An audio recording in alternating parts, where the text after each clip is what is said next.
Welcome to our high school officials football educational video for high school officials to improve our mechanics and rules knowledge. As many of you subscribe to this channel, follow me during the regular season when I cover a number of plays from 8 to 12 plays a week. Well, as we are in the off season, I'm going to put together some educational videos for us on single plays or maybe 2 or 3 plays at most. But this today will be a single play, so I hope this video is informative for you, and let's get into some of the topics that we will talk about today during this video. We're going to talk about illegal forward pass, roughing the passer rule, and penalty enforcement specifically.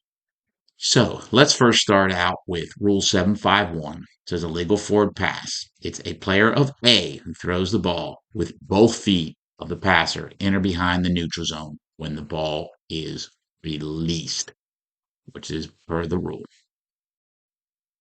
So let's get into the play we're going to look at this week. I've highlighted the quarterback here who's going to become our passer, and our spot of the ball here we can see is the 29-yard line. And we can see the quarterback or passer here roll out. He hits the 30, maybe a little bit beyond. He throws the ball. Our head linesman here does a good job of getting the marker down to penalize for an illegal forward pass beyond the line of scrimmage. Now, as you can see here, as we kind of slow this play down, it's clear that our passer has went beyond the line of scrimmage, and we do a good job proper getting the marker down on this play.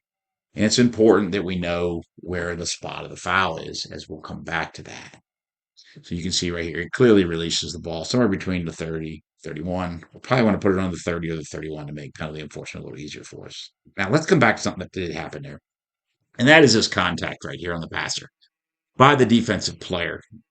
So the question I would have to you is, if the coach says, can we have, is that roughing my passer? Well, Rule 944 states roughing the passer. Defensive players must make a definite effort to avoid charging into a passer who has thrown the ball from in or behind the neutral zone. And on this play, we can clearly see that the passer was not throwing the ball from in or behind, is actually beyond. So the answer to that question is no, we cannot have roughing the passer. We could potentially have another foul other than roughing the passer on this play, but not roughing the passer. The officials communicate, and we get our referee here giving quality signals, right? Illegal forward pass, loss of down. So we have a 5-yard penalty and a loss of down on an illegal forward pass. Now, I will point out something here at head linesman. Bends over, picks up his flag, which is right about we'll say the 30-yard line. Okay. So the question I have is, what is the enforcement spot on this foul on this play?